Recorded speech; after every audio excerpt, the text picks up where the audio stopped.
Bonjour à toutes et à tous. Et bonjour. Du coup, le sujet dont on voulait parler là, maintenant, c'est par rapport au cours que j'ai donné au Intensive Backbend. Pourquoi on voulait parler de ça? C'est qu'en fait, cette figure, c'était ce type de figure sur les avant-bras, c'était pour moi le pire point faible.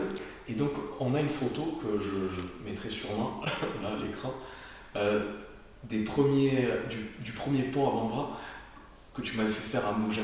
Oui, oh, du coup, malgré le fait que tu aies de la force, tout ça, tu t'écrasais complètement, les coudes très écartés, tu n'avais pas les bons engagements, tu n'avais pas la conscience de comment mettre en pratique ta force et ton actif dans ce type de posture. Et du coup, comme quoi c'est pas une question de force. Souvent on nous dit le pont, j'ai pas la force, tout ça, mais c'est où tu vas engager. Je dis toujours, les petites filles de 16 ans, c'est pas des haltérophiles, elles savent faire des ponts et pourtant elles ont pas une force, c'est au-delà de ça. Ouais, et je me rappelle, mais comme c'était, on dirait même que tu as oublié, mais à chaque fois que moi je fais le ménage. D'accord. Non mais c'est bien. Moi je me dis, qu'est-ce qu'il fait, ouais. On peut se couper les ongles de pied aussi. Écoute, en même temps, ça rajoute un côté très naturel. Très vrai. Naturel. Très vrai. Ouais. Je vais juste pas me curer le nez, je te promets. D'accord. Ouais, bon. Et du coup, je me rappelle, mais comme c'était hier, qu'à chaque fois que tu nous faisais faire un exercice avant-bras ou quoi, ouais, j'étais là, limite j'avais envie de ne pas le faire, de coacher quand on était en train results ou quoi. J'étais en dépression parce que vraiment, dès qu'il s'agissait, du coup je penserais à enlever cette miette là, dès qu'il s'agissait de mettre, de coller les mains comme ça, je me disais mais je suis complètement bloqué ici, je vais rien arriver à faire. Et du coup, souvent ces derniers temps, j'ai posté le scorpion, tu sais, sur les avant-bras, où je touche quasiment les pieds au sol. Et en fait, je voulais partager ça, c'est que en tant que coach, en tant que prof, lorsque il y a une faiblesse que tu arrives à compenser, à surpasser, et qu'ensuite, du coup, tu es capable de donner plein de tips parce que tu as vraiment galéré pour faire tout ce chemin.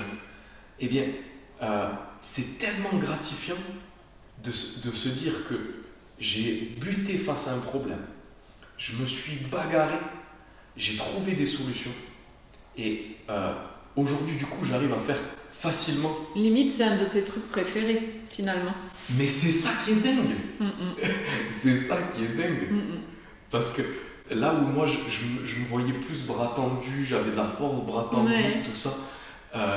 Maintenant, naturellement, si tu as le choix... Je vais sur les avant-bras. Et voilà. C'est un truc de fou. Et, comme quoi, une faiblesse, au départ, peut devenir une force. Et ça, si vraiment tu as envie de t'acharner sur ta faiblesse pour combattre on va dire, ce fait, c'est pas une malédiction, mais pour combattre ça, inversement, tu peux te retrouver à faire de ta faiblesse, ta force. Et je trouve qu'il n'y a rien de plus gratifiant que ça. Parce que il y a une gratification personnelle, le fait de se dire j'avais cette difficulté, je l'ai surmontée. Et en plus, il y a la gratification d'avoir débroussaillé le chemin pour les autres. Et tu vois, à la suite du cours, là, j'ai pas encore répondu aux commentaires d'hier, mais il y a Lénaïque qui m'a dit waouh, ça y est, j'ai senti un chemin, déclic, un chemin s'ouvrir. Et waouh, mais c'est double, triple, quadruple victoire, parce que il y a ta victoire personnelle, la victoire en tant que coach, où tu sens que tes tips aident les autres, et particulièrement ceux qui ont des difficultés. C'est ce qui fait que c'est un vrai se dire, il y a plein de gens qui vont pas oser se lancer en disant je peux pas faire preuve de souplesse, c'est pas ma force, j'adore ça, mais je pars de trop loin. En fait, non, justement, il faut se lancer, il faut pratiquer, et cette force, cette faiblesse peut devenir vraiment votre force et ça, vous pouvez partir à un point de départ où vous êtes moins bon que les autres, moins bien que les autres, et au final arriver où vous êtes une référence dans le domaine. C'est juste une question d'engagement, de le vouloir, de passion. Et c'est vrai que... Mais tu vois, en fait, je voulais rebondir aussi sur toi, l'histoire des avant-bras.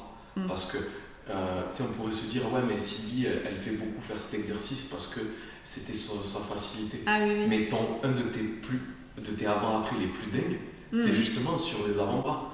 Oui. Par chance, il y avait une élève qui t'avait prise en photo. Et pourtant, c'était pas un training perso que j'ai pris la première fois que je testais la pose. Ouais. J'enseignais à l'époque, je montrais en cours et je sentais que j'étais bien ce jour-là. Et du coup, une élève m'a pris en photo pour me montrer... Ouais.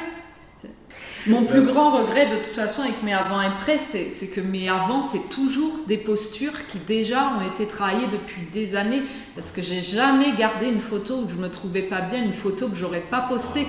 Donc au final, mes avant, c'est déjà des photos que je postais. Et ça, c'est vrai que, ça, moi, c'est ce que immortaliser vos points de départ, vraiment, parce que ça vaut le coup après. À toutes les élèves à Pole Dance Andorra qui démarrent la souplesse, du coup, je leur dis, mais vous êtes dégoûtés, mais croyez-moi, dans un an ou deux, ça sera le plus beau cadeau d'avoir gardé cette photo. Elles vaudront de l'or. Et ça, du coup, pourquoi c'est intéressant aussi, tu vois, d'avoir un coach et d'être coaché, en fait. C'est que, tu vois, si j'avais travaillé seul dans mon coin, c'est sûr, et que je n'avais pas fait tous ces exercices avec toi, mais j'aurais progressé sur certains trucs, mais surtout sur mes facilités, en fait. Et oui. Et j'aurais pas progressé sur mes points faibles. Parce que quand on se fait des routines à la maison, eh bien on a tendance à se faire les trucs. Quand on choisit, sur Instagram, j'ai mes enregistrements, forcément on n'a pas souvent du temps pour s'entraîner, pas aussi tous les jours l'énergie suffisante. Donc quand c'est le jour J, on a envie de prendre le truc où on se dit ça va le faire, pas le truc où on va se sentir en échec, où on va sentir que à la fin du training, j'ai pas fait... Les gens qui nous suivent depuis des années et qu'on a mis en place la playlist of the week dans la Get Benji Academy, c'est parfait parce que les personnes n'ont pas, nos élèves, ils n'ont pas besoin de réfléchir à qu'est-ce qu'il faut qu'ils travaillent. En fait, on travaille tout. Et oui. Et donc, tu as juste à aller dans la playlist. Si t'aimes pas les inversions, si t'aimes pas les épaules, si t'aimes pas les psoas, normalement la méthode Get Bendy fait que de toute façon tu travailles partout. Tu vas les travailler. Et tu progresses. Exactement. Donc faut vraiment, le tout c'est de s'y mettre, de se lancer, d'y croire et de pas se dire ma faiblesse c'est une fatalité, vraiment. Parce que ton exemple... Et toi aussi. Et puis comme tant d'autres. Bien sûr. Il y a Nat, les épaules, c'était pas son truc. Mais déjà, beaucoup de monde, les épaules, c'est pas leur truc. Tout simplement les backbends. Moi, dans la souplesse, le backbend, c'était pas mon truc. Mon truc, c'était les jambes, les splits, les écarts. Déjà. Moi aussi. À la base. Ma figure de prédilection, c'était le extreme J ou le Russian split. Donc, si c'est votre cas, si vous dites ça, je vais pas pouvoir le surmonter, en fait, tout est surmontable. Et vraiment, une faiblesse peut vraiment devenir, même pédagogiquement parlant, après, si vous enseignez, votre plus grande force. Surtout. Donc, n'hésitez pas. Lancez-vous. Croyez en vous. Si vous voulez rejoindre la formation Impact, donc cliquez sur le lien en dessous de la vidéo. On vous dit à très vite. Merci pour votre attention. À bientôt. Ciao. Bye.